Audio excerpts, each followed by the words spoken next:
নমস্কাৰ টাইমিটলৈ স্বাগতম জনাই ষ্টুডিঅত মই এপলিনা আৰু এই মুহূৰ্তত লৈ আহিছো দেশবাসীৰ বাবে এটা ডাঙৰ খবৰ সাৱধান হোক অপৰাধী কেতিয়া সাৱধান হোৱাৰ সময় আহি পৰিছে কিয়নো লোকসভাত গৃহীত হল এখন আইন নতুন আইন দেশৰ আইন সলনি কৰিছে এবাৰ লোকসভাত অপৰাধীৰ সন্মুখত এতিয়া বিপদ যদি ভয়ংকৰ কাণ্ড সংঘটিত কৰে তেনেহলে হ'ব লাগিব মৃত্যুদণ্ডৰ বলি অৰ্থাৎ আপোনাক প্ৰাণ ল'ব এতিয়া ভয়ংকৰ ঘটনা সংঘটিত কৰে নাবালিকাৰে ভয়ানক কাণ্ড কৰিলে দিয়া হ'ব প্ৰাণদণ্ড যিজন ব্যক্তিয়ে নাবালিকাৰ লগত ভয়ংকৰ ঘটনা সংঘটিত কৰিব তেওঁৰ প্ৰাণদণ্ডৰ শাস্তি দিয়া হ'ব এতিয়াৰ পৰা সলনি হ'ব দেশৰ আইন নাবালিকাৰ সৈতে কুকাণ্ড কৰিলে দিয়া হ'ব প্ৰাণদণ্ড মৃত্যুদণ্ড দিয়া হ'ব এতিয়া অপৰাধীক আৰু লোকসভাত গৃহীত হল তিনি ফৌজদাৰী আইন ইতিমধ্যে লোকসভাৰ সদনত গৃহীত কৰা হল এই আইনক লৈ যেহেতু যথেষ্ট লোকে চৰ্চা কৰিছিল আৰু নাবালিকাক ধৰ্ষণ কৰিলে এতিয়া দিয়া হ'ব প্ৰাণদণ্ড এই সন্দৰ্ভত ইতিমধ্যে লোকসভাত আইন গৃহীত কৰা হৈছে নাবালিকাক হত্যা কৰিলে দিয়া হ'ব প্ৰাণদণ্ড নাবালিকাৰ সৈতে ভয়ংকৰ কাণ্ড যদি সংঘটিত কৰা হয় তেনেহলে প্ৰাণদণ্ড দিয়া হ'ব 3 বছৰত নিম্ন আদালতে দিব লাগিব গোচৰৰ ৰায় মাত্ৰ 3 বছৰ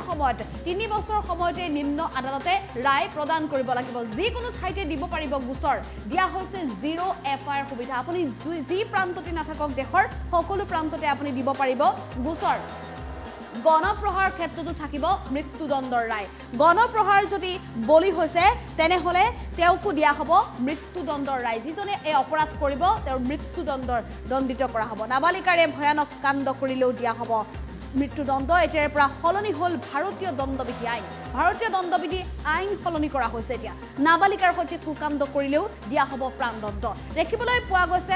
সাম্প্ৰতিক সময়ত দেশত অপৰাধ বৃদ্ধি পাইছে অপৰাধৰ সংখ্যা বৃদ্ধি পাইছে গণপ্ৰহাৰে হওক মৰেল পুলিচগিৰিয়ে হওক বা নাবালিকা ধৰ্ষণ কাণ্ডৰ দৰে ঘটনা বৃদ্ধি পাইছে আৰু এনে ঘটনাসমূহক লৈ আইনী মেৰপাকত বন্দী হৈ থাকে বহু সময় ধৰি ফাইলত আবদ্ধ হৈ থাকে ৰঙা ফিটাৰ মেৰপাকত সোমাই থাকে বহু ফাইল যাৰ বাবে মুকলি আকাশত যিসমূহ অপৰাধী আছে অপৰাধীয়ে মুকলিভাৱে ঘূৰি ফুৰে এনেধৰণৰ ঘটনা সংঘটিত হোৱাক লৈ দেশৰ যি আইনী ব্যৱস্থা সেই আইনী ব্যৱস্থাটোৰ ওপৰত মানুহৰ এক প্ৰকাৰ আস্থা হেৰাই গৈছিল আৰু এই আস্থা হেৰুৱাক লৈ সামাজিক মাধ্যমৰ পৰা আৰম্ভ কৰি বহু বুদ্ধিজীৱী বহু শিক্ষাবিদৰ মাজতো এই বিষয়টোক লৈ চৰ্চা চলিছিল আৰু সকলোৰে মনত এক প্ৰশ্ন চৰকাৰলৈ প্ৰতিখন চৰকাৰলৈ বৰ্তমানৰ চৰকাৰখন বুলিয়ে নহয় বিগত যিসমূহ ৰাজনৈতিক দলে ইতিমধ্যে দেশত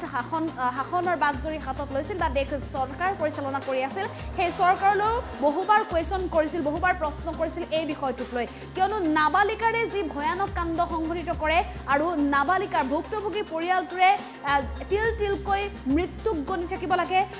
কোনো ভুল নকৰাকৈ যিহেতু আইনৰ দ্বাৰস্থ আদালতলৈ অহা যোৱা কৰি থাকিব লাগে তথাপিও কিন্তু এনে এটা সময়সীমা পাৰ হয় যে সেই সময়সীমাটোক সেইগৰাকী অপৰাধীয়ে প্ৰকৃততে ন্যায় নাপায় আৰু ভুক্তভোগীয়ে প্ৰকৃততে ন্যায় নাপায় আৰু অপৰাধীয়ে প্ৰকৃত শাস্তি লাভ কৰিবলৈ সক্ষম নহয় কিয়নো কাৰাগাৰৰ মাজত ৰঙাঘৰৰ মাজত আবদ্ধ হৈ সীমাবদ্ধ থাকে তেওঁ অপৰাধীৰ শাস্তি আৰু গণপ্ৰহাৰ ক্ষেত্ৰত ঠিক একেই যি অভিনীলৰ কাণ্ড সংঘটিত হৈছে যি ঝংকাৰ কাণ্ড সংঘটিত হৈছে আজিও সেই ভুক্তভোগী মাতৃ পিতৃ আদালতৰ মজিয়ালৈ অহা যোৱা মাত্ৰ কৰি আছে প্ৰকৃত যিসকল অপৰাধী আছিলে যি গণপ্ৰহাৰ কৰিছিলে মৰেল পুলিচগিৰি কৰিছিলে সেইসকল লোক কিন্তু এতিয়াও কোনোবা যদি ৰঙাঘৰত আছে কোনোবাই কিন্তু জামিনত ওলাই আহি মুকলিভাৱে সাধাৰণভাৱে স্বাভাৱিক জীৱন যাপন কৰি আছে এনে অৱস্থাত আইনৰ প্ৰতি মানুহৰ আস্থা হেৰাই যায় এই আস্থা হেৰাই যোৱাক লৈ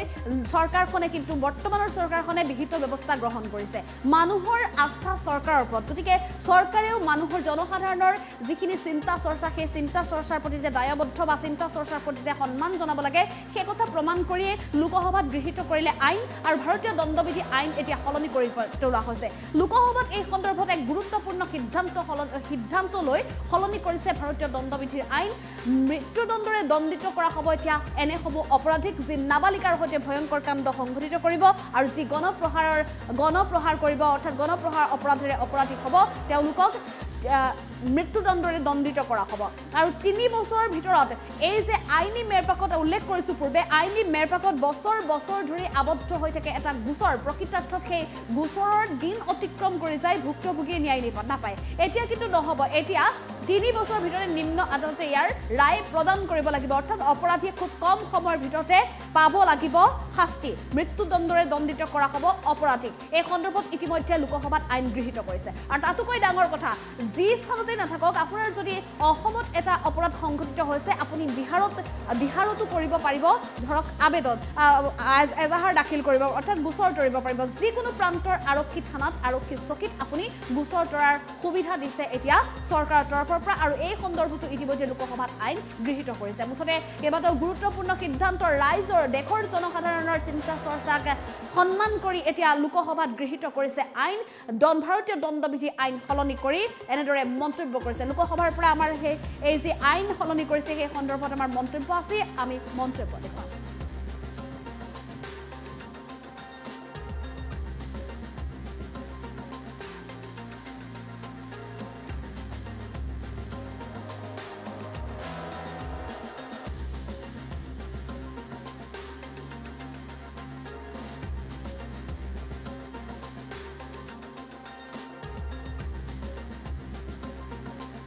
ये कानून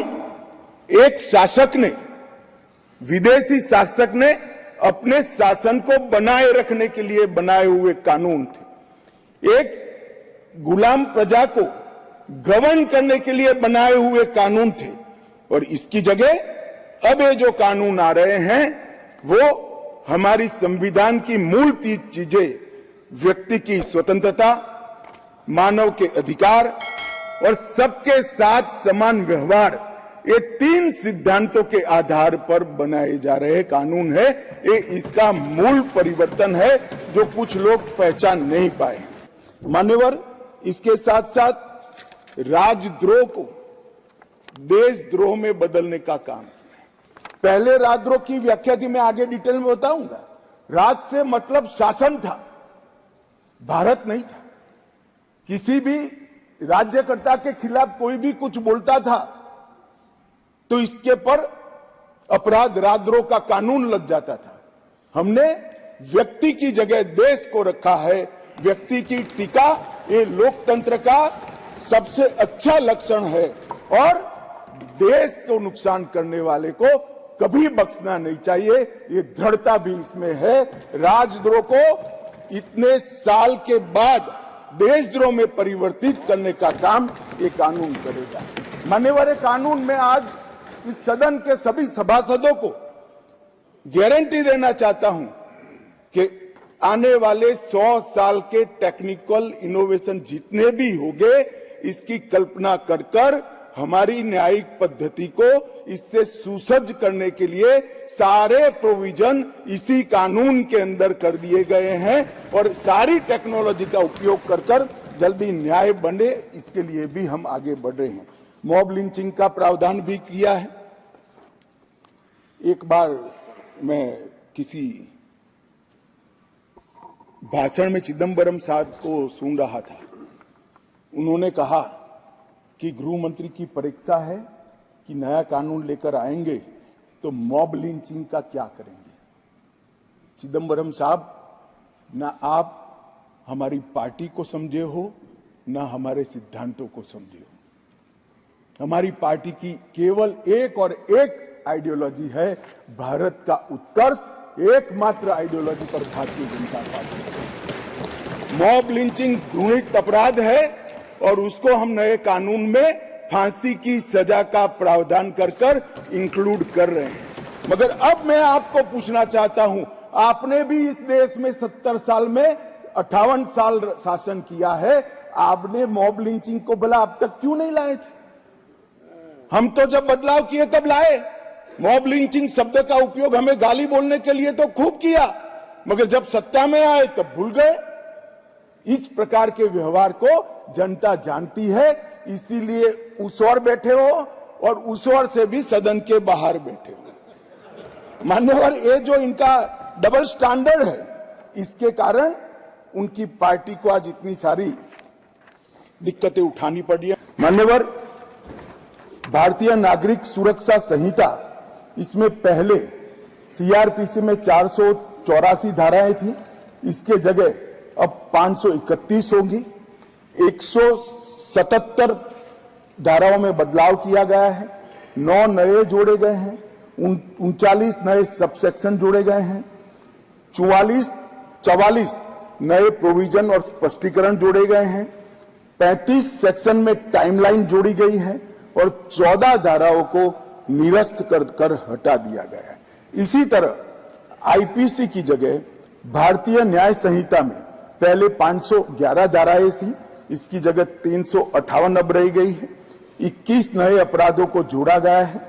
41 अपराधों में कारावास की अवधि को बढ़ाया गया है। 82 अपराधों में जुर्माना बढ़ाया गया है। 25 अपराधों में अनिवार्य न्यूनतम सजा शुरू की गई है। 6 अपराधों को सामुदायिक सेवा का दंड, कम्युनिटी सर्विस का पेनल्टी देने का काम किया गया है और 19 धाराओं को निरस्त कर दिया गया है। और भारतीय साक्ष्य अधिनियम एविडेंस एक्ट को 167 धाराएं थी, इसकी जगह 170 धाराएं बनी हैं। 24 धाराओं में बदलाव किया गया है। 2 नई धाराएं, 6 उप धाराएं जोड़ी गई हैं और 6 धाराओं को हटाने का काम भी करा गया है। इस देश में अभी 3 प्रकार की न्याय प्रणाली है। कहीं मेट्रो जज होते हैं, कहीं नहीं होते, कहीं फर्स्ट क्लास मजिस्ट्रेट होते हैं, कहीं नहीं होते हैं। ये कानून पारित होने के बाद कश्मीर से कन्याकुमारी और द्वारिका से लेकर आसाम तक सभी देश में एक ही प्रकार की न्याय प्रणाली होगी और न्याय प्रणाली का में समानता इसी